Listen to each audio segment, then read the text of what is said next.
ഫാസിസത്തിന്റെ ഇതിഹാസ നിമിഷങ്ങൾ ഉയർത്തിയ വയലാർ പുന്നപ്രയും സമരനായകരുടെ മണ്ണും കിഴക്കിന്റെ വെനീസ് എന്നറിയപ്പെടുന്ന ആലപ്പുഴ ജില്ലയിൽ 9 മണ്ഡലങ്ങളാണുള്ളത്. ഇവിടെ രമേശ് ചെന്നിത്തല വിജയിച്ച ഹരിപ്പാട് ഒഴികെ മറ്റ് 8 മണ്ഡലങ്ങളായ ചേർത്തല, അരൂർ, കുട്ടനാട്, മാവേലിക്കര, കായംകുളം, ചെങ്ങന്നൂർ, ആലപ്പുഴ, അമ്പലപ്പുഴ എന്നീ മണ്ഡലങ്ങൾ 2021 ഇടതുപക്ഷമാണ് വിജയിച്ചത്. രാഹുൽ ഗാന്ധിയുടെ സ്ഥാനാർത്ഥിത്വം മൂലമുണ്ടായ UDFന് അനുകൂല സാഹചര്യത്തിൽ പോലും 2019 ആലപ്പുഴ ലോക്സഭാ മണ്ഡലം പിടിച്ചെടുക്കുവാൻ CPMന് സാധിച്ചു.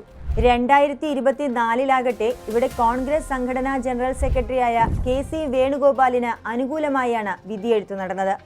മാവേലിക്കര ലോക്സഭാ മണ്ഡലവും കോൺഗ്രസ് കൊടിക്കുന്നിൽ സുരേഷിലൂടെ നിലനിർത്തി. ഡിസംബറിൽ നടന്ന ത്രിതല പഞ്ചായത്തിലാകട്ടെ UDFന് അരൂർ, ഹരിപ്പാട് എന്നിവിടങ്ങളിലാണ് മേൽക്കോയ്മ നേടാൻ സാധിച്ചത്. എങ്കിലും കോൺഗ്രസ് ഏപ്രിലിൽ മറ്റു സീറ്റുകൾ കൂടി അധികമായി നേടാനാണ് പദ്ധതിയിട്ടിരിക്കുന്നത്. ഇവ കുട്ടനാടും സാംസ്കാരിക വകുപ്പ് മന്ത്രി സജി ചെറിയാൻ പ്രതിദാനം ചെയ്യുന്ന ചെങ്ങന്നൂരുമാണ്. ഒരു അനുകൂല സാഹചര്യം ഏപ്രിലിൽ ഉണ്ടായാൽ കായംകുളം കൂടി പിടിച്ചെടുക്കാൻ സാധിക്കുമെന്നാണ് UDF ക്യാമ്പിന്റെ വിശ്വാസം. ഡിസംബറിലെ വോട്ടിംഗ് അനുസരിച്ച് ചേർത്തലയിൽ LDF ലീഡ് 12,710 വോട്ടുകൾക്കും, മാവേലിക്കരയിൽ 10,902, ആലപ്പുഴയിൽ 3,842, അമ്പലപ്പുഴയിൽ 4,682 വോട്ടുകൾക്കുമാണ് മുന്നിട്ട് നിന്നത്.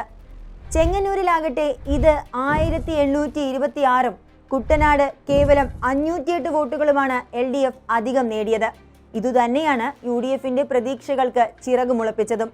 പഞ്ചായത്ത് തലത്തിൽ ശ്രദ്ധേയമായ മറ്റൊരു കാര്യം BJPയുടെ നേതൃത്വത്തിലുള്ള NDA നല്ലൊരു പ്രകടനം കാഴ്ചവെച്ച ജില്ല എന്നതുകൂടിയാണ്. ഒരു കനത്ത ത്രികോണ മത്സരത്തിൽ ഈ ജില്ലയിലെ മണ്ഡലങ്ങൾ കടുത്ത ഭരണവിരുദ്ധ വികാരം നിലനിൽക്കുന്ന സാഹചര്യത്തിൽ LDFന് ഇതെത്രമാത്രം ബാധിക്കുമെന്നുള്ളത് കൗതുകത്തോടെ തന്നെ നോക്കിക്കാണേണ്ടതാണ്. കോൺഗ്രസിന്റെ നേതൃത്വത്തിലുള്ള UDF ആണെങ്കിൽ ഒരു പുതുയുഗം കെട്ടിപ്പടുക്കാനുള്ള പോരാട്ടത്തിലുമാണ്.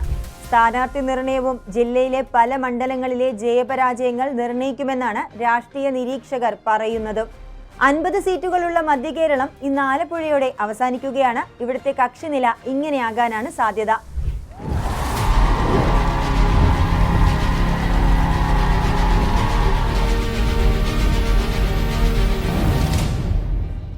നമ്മൾ കാസർഗോഡ് ജില്ലയിൽ നിന്ന് തുടങ്ങി ഇന്ന് ആലപ്പുഴ എത്തുമ്പോൾ 110 സീറ്റുകളുടെ സ്ഥിതിവിവര കണക്കുകളാണ് കൈമാറിയിട്ടുള്ളത്.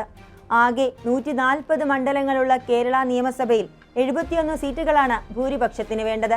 അങ്ങനെ നോക്കുമ്പോൾ UDF നിലവിലെ സാധ്യത വെച്ച് 75 സീറ്റുകളോടെ ഭരണം പിടിച്ചെടുക്കുമെന്നതാണ് നമ്മുടെ മുന്നിലുള്ള കണക്കുകൾ സൂചിപ്പിക്കുന്നത്.